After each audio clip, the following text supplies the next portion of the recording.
kasih Anda masih bersama kami dan pemirsa. Perkembangan era globalisasi berdampak terhadap makin peliknya tantangan yang dihadapi dunia pendidikan, khususnya pendidikan tinggi. Wacana penggabungan atau merger perguruan tinggi pada tahun 2018 ini menjadi tantangan bagi kesiapan perguruan tinggi nantinya. Berbagai tantangan sudah dihadapi dunia pendidikan pada tahun 2017, mulai dari era globalisasi hingga meningkatkan kualitas lulusan untuk dapat bersaing dalam masyarakat ekonomi ASEAN atau MEA.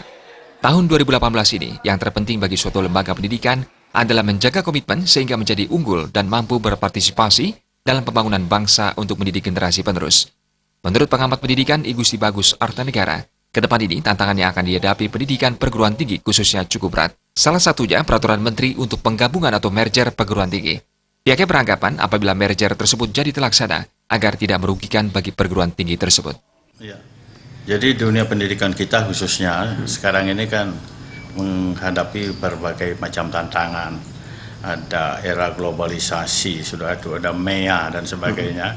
Nah ini bagi kami di IKIP PGRI Bali, ini adalah bagaimana kami menjaga komitmen kami sehingga menjadi lembaga pendidikan yang unggul dan bisa berpartisipasi bersama pembangunan bangsa dan negara untuk mendidik generasi-generasi bangsa kita.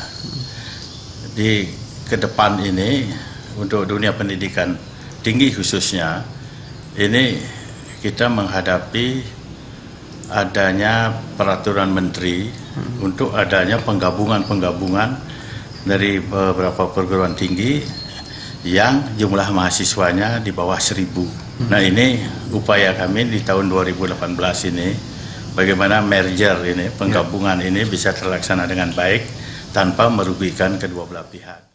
Selain itu meningkatkan kualitas tenaga pendidik juga sangat diperlukan ke depannya. Terlebih juga dengan mengajak lulusan S1 untuk melanjutkan ke jenjang yang lebih tinggi, sehingga lebih banyak lagi tenaga pendidik atau dosen yang memiliki kualitas mumpuni.